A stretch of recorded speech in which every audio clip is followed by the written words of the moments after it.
please run from this man because this will not end well. On paper, they do look like your typical Hollywood showbiz couple. You know, that is a full-on relationship in my eyes. It is, or a lot of tonsil tennis to play. You never know what they were doing in the back. I am a bit scared that, you know, he might get angry because he is Lewis's friend. We've not seen a kickoff like this since the glory days of Love Island. I've scraped every barrel to scrape. Sorry, Curtis, but bloody hell. So she has to open the envelope. And she goes, Luther Grandras!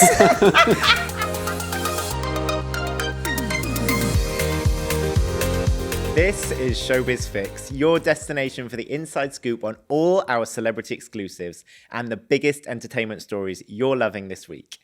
Katie Price shocked us all by getting married in Dubai a few weeks ago, but her new husband, Lee Andrews, is bringing a whole lot of drama to the Pricey's door. And Love Island All-Stars is in meltdown after US bombshell invasion. But first, it's the story everyone has been asking me about this week, Kim Kardashian and Lewis Hamilton. Ellie, this is your huge scoop. What is going on with these two? I mean, they're at it like rabbits, dare I say. 4 dates in 4 days. I mean, yeah, this is a story that had me gripped like the whole weekend. So I first got the call on a Saturday and it was a very well-placed contact and it was very much right place, right time. And they said, guess who Kim Kardashian's new boyfriend is? It's a splash. It's a front page. And I said, well, I think it's a footballer then, if it's that. And they said, no, it's Lewis Hamilton. And I literally gasped. So yeah, it's incredible. So this is something they've obviously kept really low key. But for me, the most fascinating part, I feel like we know with Lewis, he's very protective around his relationships. He doesn't often want it to be known who he's dating. And we've tried before with he's got a great team behind him who will always put a stop to it. I know that's something we spoke about. And actually, when I went to Lewis's agents and the same with Kim Kardashian's and said, look, we understand they're dating and they've been in Estelle Manor. They had a couples massage and a cozy night in. I was fully expecting a late night legal letter to drop in my inbox and nothing. So they have been more than happy for this news to come out. I feel like they got to a point where it has been bumbling in the background for a while. They have managed to keep it super low key, but actually you've been seen. There's no harm in it. Off we go. Whether it'll last the test of time, I don't know, but well, the thing is, they must have known each other for a long time. They were first photographed together in 2014, right? When they just move in similar circles. Do you think that is sort of, you know, like something that's been, you know, twinkling in their eye for a while? Or is this something that's like brand new? I think it's something that it probably isn't brand new. There's probably always been a spark in chemistry. We know what Kim's like and we know that Lewis is really charming. He's very intelligent and he loves fashion. I feel like they have this like shared love of the Met Gala. That's definitely something they will have bonded over. And obviously when he used to be very chummy with Kanye, so that's kind of a bit awkward, but we're all grown-ups here if you fall in love with someone. But I wonder, it is like everyone knows that friend that they kind of have a bit of a crush on. And actually, if you get that similar vibe back, that this could go a little bit further. So, but I mean, I was just obsessed with it. It wasn't just one date. Then they were in the Rosewood and they're having like room service. And oh, hang on, she's gone to Paris. And it's that mad that I'm going, do you think he's gone to Paris? Do you think he's gone to Paris? And they go, no. And then suddenly, no, he is going to Paris. So I'm texting the editor saying, they're in the city of love. And it's wild just watching this happen because her schedule is obviously crazy. She had the Nike Skims collaboration. That was what was keeping her so busy. But the fact that he was just tagging along for the ride. Yeah, it's really interesting as well, because a few months ago, she did a podcast where she said, I'm not interested in dating anymore. She did, yeah. And now it's like, okay, you have clearly been, doing this sort of in secret, incognito. And it's nice. But I do sort of wonder whether she's done that purposely because I think, you know, the whole Pete Davidson thing, when she was dating him, Kanye was going off online, wasn't he? He was really angry the whole time. And I do wonder how this will land with him because, you know, he's a volatile person and Kim Kardashian's the mother of his kids. And, you know, he did do that open letter in the Wall Street Journal a few weeks ago saying, you know, that he's dealing with his mental health issues and he's, you know, in control at the moment. And so he's not said anything, but I am a bit scared that, you know, he might get angry because he is Lewis's friend. Yeah, I wonder if it's sort of good timing that obviously he did that sort of apology in that statement that maybe Kim sort of thought, well, she knows he's in a bit of a better place. Maybe it's the right time to sort of start soft launching this new romance she's had. Because she's, like we said, since the Pete romance and everything that went down with Kanye, she's sort of been really good at keeping everything under wraps. So maybe if she thinks he's in a bit more of a better place, this is sort of the right time for her to reveal it to the world. I feel like Kim prioritizes like keeping her peace, which is such a Kardashian thing to say. And I think she is in a good place. It does. And like, also, this is not bad for business. like Night Skims, having seen with him, Lewis had a quite dismal F1 season last year and there have been some issues. So for him, it's not bad publicity either. I mean, if there's any time to soft launch a boyfriend, now is the time. And surely we're going to get a collaboration. We're going to have some pictures of Lewis Hamilton in some Skims pants, maybe in time for Valentine's Day. Do you think that, you know, how do you think they'll be celebrating? Will it be with a you know, photo shoot in his pants? That would be incredible. So many people said to me, like, is this fake? Is it fake? And I run myself ragged with this question, especially on that Sunday when I knew it was being written, but the detail was so good. They had a couple's massage. They stayed in the same room. The bodyguards stood outside the door so they weren't disturbed. That is not friendship. That is something more. Yeah, and actually that is so funny because I have had people sending me voice notes, friends of mine from years ago, who are like, no, but tell me the truth. What's actually happening? I'm like, no, it's mad, but it is happening. That's the thing. I think without that level of detail, I wouldn't have really believed it. But there was so much detail. And the fact that there was someone said to me, a very good contact of mine, sort of explained that he's a Formula One driver. Like, he loves driving. He has a full-time driver himself. But anytime he'd sort of drive, he always say, like, oh, I prefer to drive myself. Like, oh, I don't want to sit in a car for hours. Yeah. The fact that he sat in a car for 2.5 hours just to spend time with Kim Kardashian as they made their way to London, when he easily could have flown or got another way, they said to me that speaks volumes, that he must quite like her, because he'll be a passenger in a car for almost 3 hours. Yeah. I mean, sitting in a car with someone for that amount of time, you've got to have a lot to talk about. I mean... You know, that is a full-on relationship in my eyes. It is, or a lot of tonsil tennis to play. You never know what they were doing in the back. And I feel like it does make sense. Like, I think in the last few years, she's sort of thrown people off the scent. She's done a lot of podcast chat saying she's going to date sort of a lawyer, or I think it was a longevity scientist was the term she was using. And now, obviously, she's ended up with another athlete, someone in the public eye. But when you look at it, I feel like they do make sense. A lot of their lives sort of will connect quite well. And I think... on paper, they do look like your typical Hollywood showbiz couple. So, they're very attractive. Yeah, I think make a lovely couple. Fingers crossed it works for them. I'm hoping so. But from on one couple that seemed to, you know, really be flourishing to another, which I'm not really very sure about, Katie Price and her new husband. Ellie, you know a lot about this as well. I mean, is she okay? I really do not think Katie is okay. I'm really concerned about her. I know I've spoken to plenty of people around her. I've spoken to those very, very close to her who are really, really concerned. I feel like all of this was such a crazy whirlwind. It didn't really kind of make sense. And then the Sun especially, and I did a lot of reporting and speaking to women who dated him before, who said ultimately he's not a nice man. This man allegedly stole £123,000 off one of these women. Another one said that they all basically said they were love bombed. They alleged he's a coercive controller. Now, I find it comical that when I had to put a right of reply into Lee Andrews to say, you know, this is what these women are saying, he came back with these rambling voice notes where he sounded deluded, kept referring to the Priory as a mental institution, which I found shocking because the Priory is where your now wife, Katie, has had treatment and has said it helped her so much. But actually, in reference to other people, you're saying it's a mental institution. You know, it was very shocking when he said to me, I know you're a lady, but women can be horrible. Like, I found him strange, toxic, odd. And I just feel we were really hoping with this coverage that Katie would see it and see the experiences of other women who all only spoke to warn her about what he was like and actually say, we don't think he's the right man for you and we think this could go awry. We did think, and I think people close to Katie firmly believed that she'd seen the light and she'd understood that actually he's not this man he's making out to be. But then fast forward to this week and today, and it seems that, nope, she's not really listening to that advice anymore. And he seems to have sort of got her back in his clutches, if that's the right word to say. I am deeply concerned. He's not who he says he is. I firmly believe all the women I've spoken to, who, by the way, all you know would come forward and do sworn affidavits that this was their experience. These women are clever women. They're intelligent women. And they were taken in by someone who is a very, very convincing con artist. And it's not just the women who are saying it. You've had people who've worked with him in business, a man who is allegedly in prison with him coming out and saying, well, I spent time with him and the man's a total freak. There are so many red flags here. Yeah. And to see overnight Katie posting like the same things on Instagram as him. And I just think, oh, Katie, like if I could shake you really gently and say, please run from this man because this will not end well.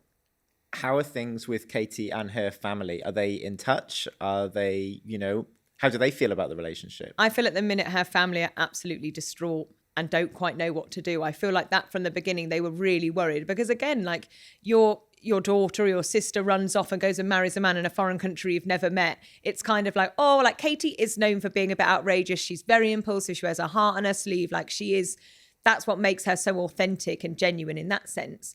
But I then think for her family then to read the stories that we were running in the newspaper and that other publications have run about this man's history, about his previous relationships, that was really difficult for them to see.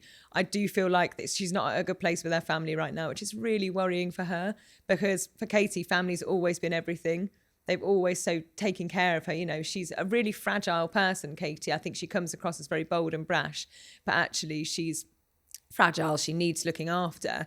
And right now, I just worry that if the only person really looking after her is Lee Andrews, then I don't think it's going to end well. I think it must be really hard for a family as well, because obviously there's been plenty of situations or scandals around Katie, and we know they've really sort of supported her and backed her and been there with her the whole time. And so obviously now this has happened and we know that they're probably not in support of it. It must be really hard for them to deal with it, thinking she's almost then turned her back on them when they've been with her through sort of thick and thin over the years with all different situations. So I can imagine for them it's sort of been a difficult few weeks to sit there and sort of try and get through to Katie, especially if she's not listening, which obviously we think is sort of the case today. That's the thing, because Katie is very much her own woman. Like there's no one stronger or more outspoken and honest than the Pricey. But even the Pricey sometimes need a gentle arm around her shoulders saying, you're making a hideous mistake. And like I said, like I was thinking about my friends and my family, and I thought if that was someone I know, I'd want to like lock them in a bedroom and burn their passport, because I would be so desperate for her not to come back from Dubai. Because, I mean, newsflash, Lee Andrews can't leave Dubai. No matter how many times he tries to say I can, or he turns up at the airport and sends a fake little video saying, I'm here at the airport. Well, they won't let me. No, you're not. You're not travelling. She's on a travel ban, Lee Andrews. Stop lying. My biggest fear is that she'll go back to Dubai, because I don't think she'll come home. What else do we know about him? Like, where's he come from? What does he do? And how's he found himself in this position? I read a really funny thing today. It was Caitlin Moran, and she in her Celebrity Watch, and she said, you know, this is meant to be a guy who's like had massive investments from the Saudis, and he hangs out with Kim Kardashian and Elon Musk, but actually like he's a man from Manchester with no qualifications and nothing. Like he's a con artist. This man is nothing. I actually think he's from Nottingham. Sorry, correction there. Don't get me for accuracy, Lee Andrews. But this man is just a fraudster. I was speaking to a woman who got in touch with me and said, I want to talk to you more about Lee Andrews and my experience of him. Her experience of him were really scary and quite strange. But the best thing for me was this AI fakery. And it's how clever he is. He sent her this AI image and she sent it to me. And I said, that's fake.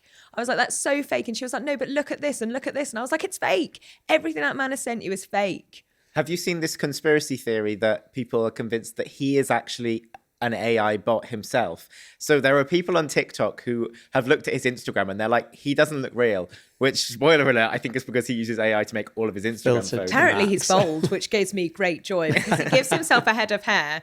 But according to the ex I spoke to, in real life, he's absolutely butt ugly and is bald.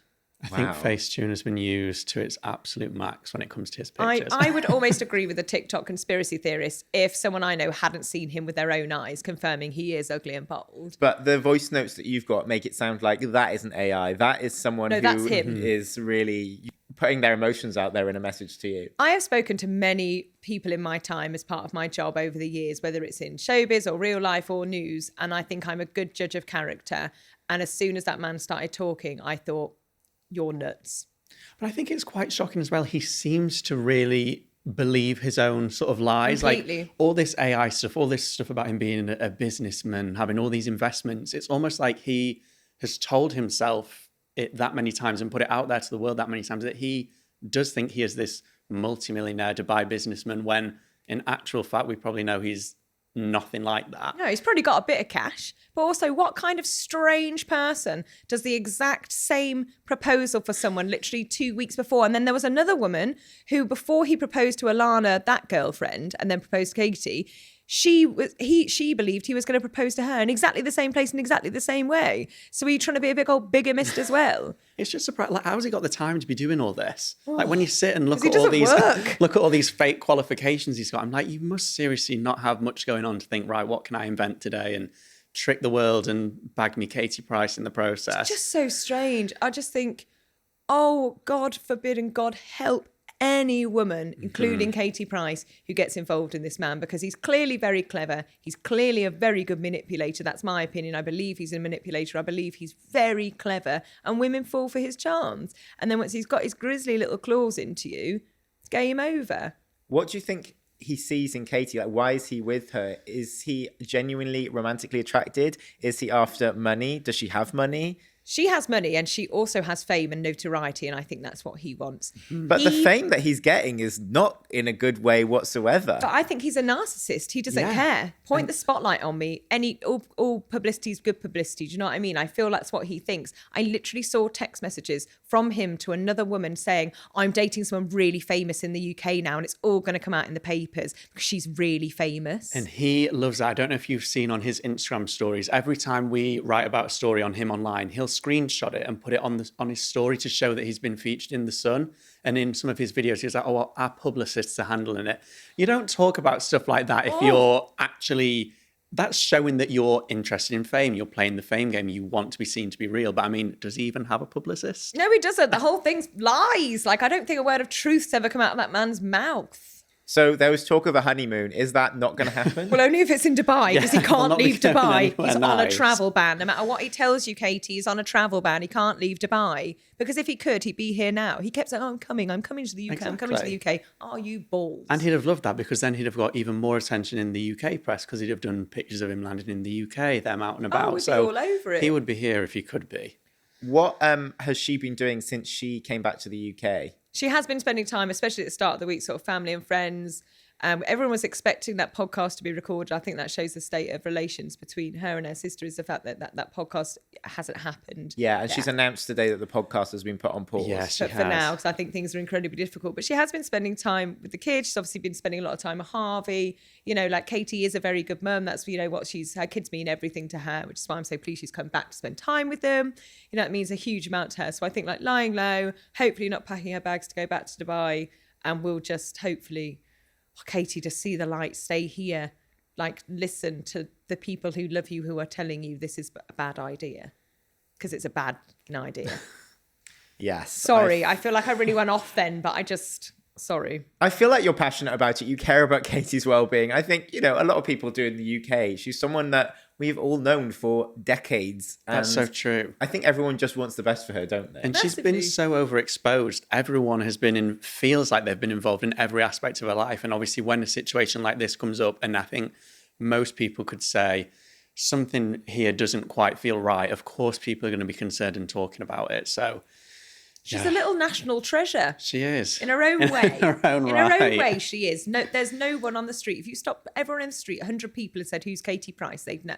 And she's never going away. She's going to be talked about forever. So don't go to Dubai, Katie. Yes, that's our message. We have to add that, for the record, Lee Andrews has denied all the allegations made against him. In another sort of love twist, Love Island is reaching its final few weeks now. Yes, it is. Jake, I know you're a super fan. Yes, what all side are over you it. on, Lucinda or Belle? Well, I think, look, I mean, I can see it from both sides. So obviously this week, the Villa USA sort of come to an end. Everyone's back under one roof. And it's actually not been the US people that have been kicking off. It's been the UK people. So on one side, we've got Lucinda Strafford from Series 7. And on the other side, we've got Belle Hassan from Series 5. And they are sort of having this big major clash, as you can imagine, over a boy in the villa. So the backstory, to give you a little bit of context if you've not been watching, is Belle was getting to know Sean. They were getting on quite nice. It looked like it was going well. And then she was taken over to the US villa, which was just sort of round the corner for a few days, trying to get to know the American people. She didn't really have a connection there. Meanwhile, Sean is still in the main villa, and him and Lucinda, out of nowhere, out of 24 hours, have suddenly had this mind-blowing connection.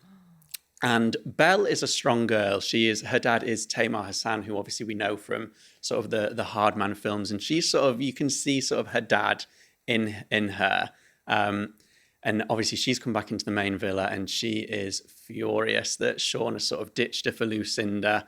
But what I think is really interesting is Bella's sort of broken what I would say is like a producer's golden rule. She's like broken the fourth wall and been like, this is for a storyline, this is fake, you're doing this for the cameras, which Oh, I love that. they don't ever want that to come across. Obviously, they are all-stars. They've done it before. To them, this is a job. They're like TV personalities at the end of the day, but she's not holding back. She's sort of been going in at Lucinda and been like, I know what you're doing. I see right through you. This is all for a storyline. And obviously, everyone online is sort of debating now, is it true? How much of it is for love? And I think an interesting thing to consider is Lucinda was on Love Island Games just 3 months ago, which is sort of an American all-star spin-off. She got over 100 grand for that because she won. 3 months later, she's already back in All Stars, getting the money again. So is she just going into, she looks like she's picked the couple, who can I cause the most drama with, make sure that I'm staying in, make sure that I'm getting paid. Most airtime. Yeah, so I think Belle's probably on the right track with Lucinda, but it's been interesting to see what people are saying. I'm interested in it as well because that is the thing everyone is skeptical about when it comes to All Stars. Like Exactly. Curtis and Ekin-Su.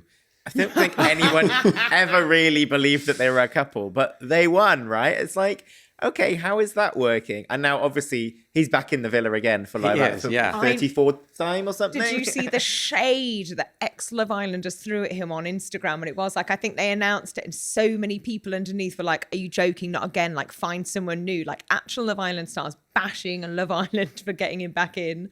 I mean, I'll never get over that Hollyoaks thing where he did that silly dance. That's all I think when I think of Curtis Pritchard. Like, nice guy, flabby lips. But I think that's the thing, isn't it? Now, this is the third All-Star series. I think the first one we had, it did seem slightly more genuine. They did sort of have bigger personalities, and it was nice to see them back because some of them we know quite well. They've done a lot of TV, but we wanted to see them back in the villa environment. But now it's got to the point where this is the third British one. We've obviously had two in America, and at this point they kind of get asked to do them all.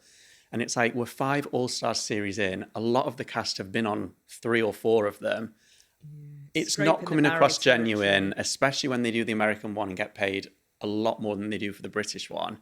It just screams to me, this isn't genuine. We all know what you're doing. And it's sort of now getting called out on screen, which as a fan and as someone that obviously talks about TV, I'm like, this is great. Do this more, do this more. I was about to say, because I don't mind if it's not genuine, if it's proper fireworks. So Yeah. if Belle's really going and stirring it up, it makes for great telly. Exactly. And I think So go this for series has been drama, not love. And I actually am like, with the All-Stars one, I think that's the route they need to go down. The summer one, where they're all new, fine, get your love connections. But we know they're in there for a little bit of a job. So Belle is really kicking off. We've not seen a kickoff like this since the glory days of Love Island. So I think that's why people are really sort of backing it. They want this feud to carry on just so we get more sort of fiery scenes, particularly from Belle. I might actually watch it. Talking about fireworks as well, I just keep hearing about Curtis crying. He seems to be sobbing all the time, right? So What is going on? If they're not arguing, they're all in tears this series, particularly Curtis, which again is strange. This is his 4th stint. You would think he would know what's going down, but basically he has been in tears.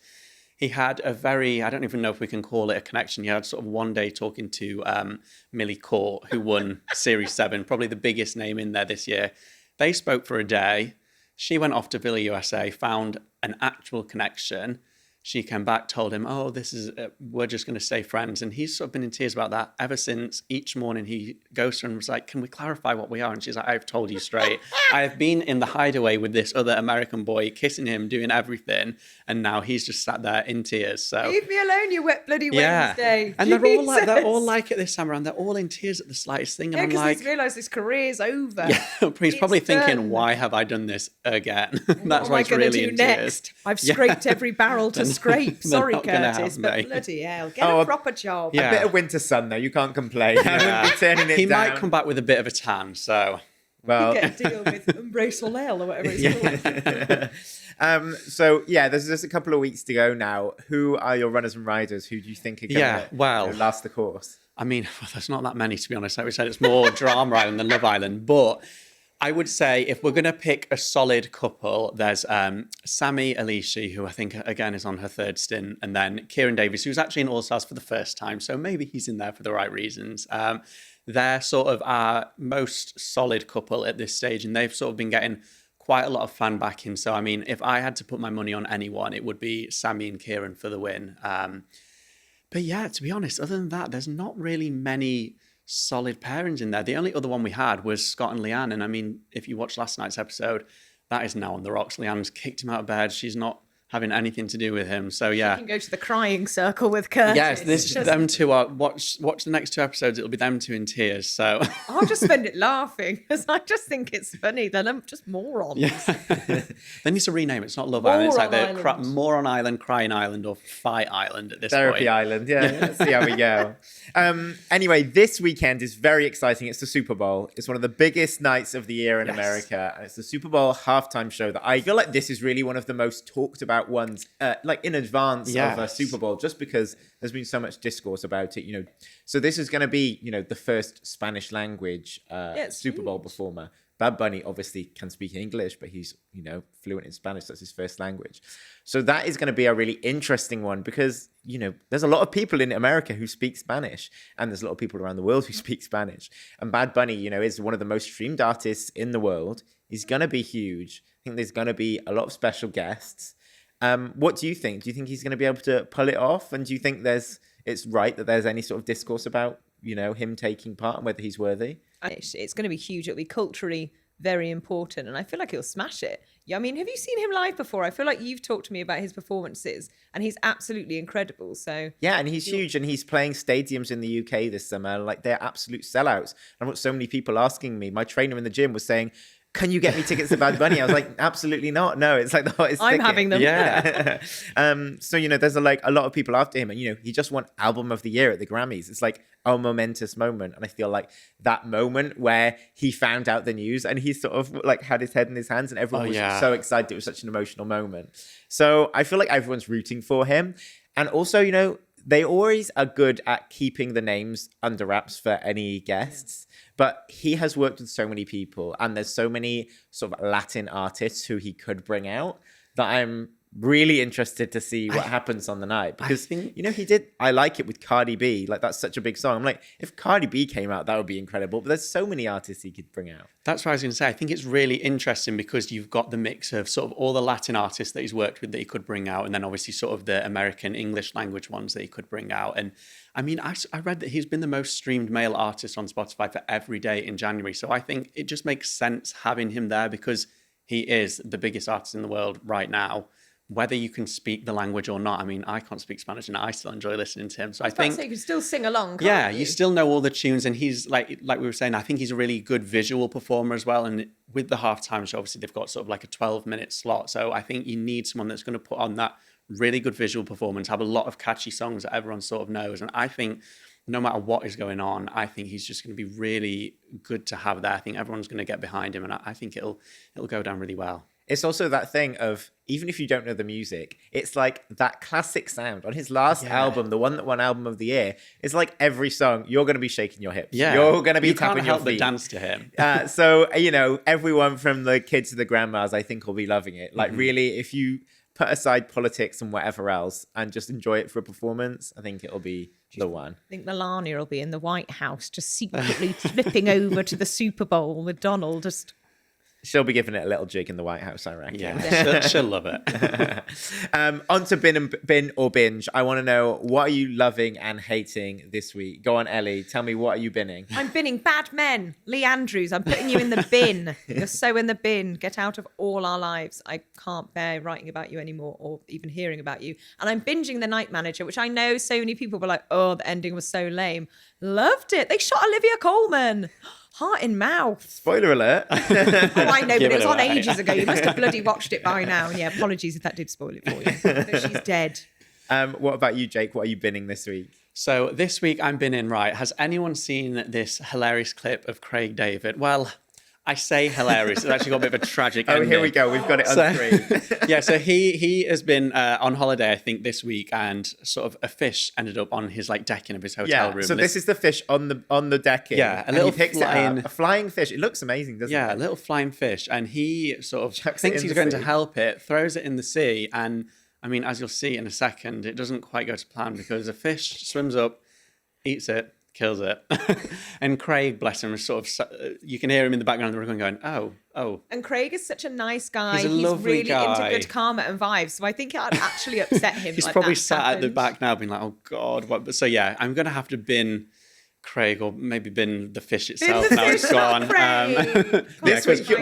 we do love Craig, but yeah, it was one of those little blunders. You should have put the fish in a bin rather than back in the ocean. Yeah, binning Yes. flying fish. Okay. Yeah. And what are you binging? Well, another animal, if we can say animal, I'm binging. Stay with me on this. Peppa Pig. Right. So today we found out that George Pig, obviously Peppa's brother, is Obviously. deaf. Yeah. They are going to be doing sort of a storyline of episodes where he's deaf, and they're going to look into sort of hearing loss. And I think obviously the message is they're going to promote sort of hearing loss to children. But what I love is obviously Peppa Pig has been running now for what, sort of 15, 20 years maybe. And in the last year, they seem to have been like, how do we spice up Peppa Pig? It's become this little soap opera. Obviously, last year we had Mummy Pig doing her pregnancy reveal on Good Morning Britain, and then a big gender reveal at Battersea Power Station. And it's like, why is all of a sudden Peppa Pig become this big soap opera with storylines? And everyone loves it. Like, it goes viral every time. So I just think it's genius that they've managed to... I want it to go wonky and have like teenage pregnancy Pepper. How incel far can they Pepper, push it? Like Yeah. adolescence Pepper, like knife crime George. Who knows? We George might get goes to Borstal. We might get like an adult spin-off of Peppa Pig soon, just so they can dive into these deeper, darker plots. God, it's going to be like Skins, but with pigs. Yeah. Exactly, that's the thing. They Yeah, can have some so- fun with it. Binging Peppa Pig for my Okay. sins. Well, my favourite moment of the week, which I've been binging and repeatedly watching since Monday morning, ever since I saw it, was that absolutely incredible moment at the Grammys where Cher goes on stage and she's announcing Record of the Year. It's a big moment. She God. can't be bothered opening the envelope to begin with. And she's complaining that the name isn't on the teleprompter, so she has to open the envelope. And she goes, Luther Vandross! And it's like, okay, Cher, I love you, like, adore you, but Luther Vandross has been dead for over 20 years. And it's He's also, not one. She didn't not only get it wrong, but she just didn't get the name Luther Vandross right anyway. She sort of... Gandross, I think, was the word that she came didn't out. say his name right. And luckily, Kendrick Lamar and SZA, who won for their song Luther, knew that it was them, so they were laughing. But it was like, and they were like ready to go up and do it. But it was like 7 seconds after she said Luther Vandross that she realized. She was like, oh, Kendrick Lamar. It's like, okay, brilliant. Like, I don't understand what's going on, but I love that. And, it's the Brit Awards in a few weeks, and I'm like, I need some like chaos like that. We need Let's a get as moment. many really like old celebrities to go up on stage, please, gonna especially mess it people up. who have no idea who any of the winners are. Like, that would be Such a great, good I idea. think, I want Barry Styles to win something, Yeah. That'll just like really bring it for me. So I'm loving that. What I am binning, obviously controversial because everyone loves Taylor Swift, but she's just announced that the Opalite video is going to be out tomorrow, which is this video that's been talked about for months and months on end, because I think it was filmed in like November or December in the Yes, UK. yeah, it was. But she has announced that she is only going to be releasing it on Spotify and Apple Music. So that's the only way you're going to be able to watch this music video for the first 2 days it's out. You won't be able to see it on YouTube. And everyone's like, wait, why is that the case? And she is a savvy girl, isn't she? She is a businesswoman. She's basically done it because last month, Billboard in the US said they're not going to count YouTube streams towards the charts anymore. And it really does just show that Taylor Swift cares so much about the charts in a way that I think no other artist maybe ever has. I know. She has so much that she's like, I'm literally going to change the entire release strategy that has been done for years and years and years, just so that I can get more streams and that I can get more sales. And, Harry Styles has just gone to #1, I guess. So she's thinking, well, I need to show that I can beat him. I can go to #1 too. And I'm like, look, it's very transparent, girl. We love it. But like, good on her, I guess. But I all just a can't little deal bit with it. I have to bin cringe, it I because it's think. too transparent for me. Two Yeah. words, control freak. Yeah. But look, I'll still be streaming. Realistically, I will still be I'm streaming. sure it will achieve its goal. It will be #1, and everyone will have seen that video either way. So, Oh, I'm trying to go out of my way not to see it. yeah, me too. It'll be breaking records. It'll be breaking records. Anyway, that's your Showbiz Fix for this week. Remember to subscribe to us here on the Sun Showbiz YouTube channel for all the inside TV and celebrity gossip. See you next week.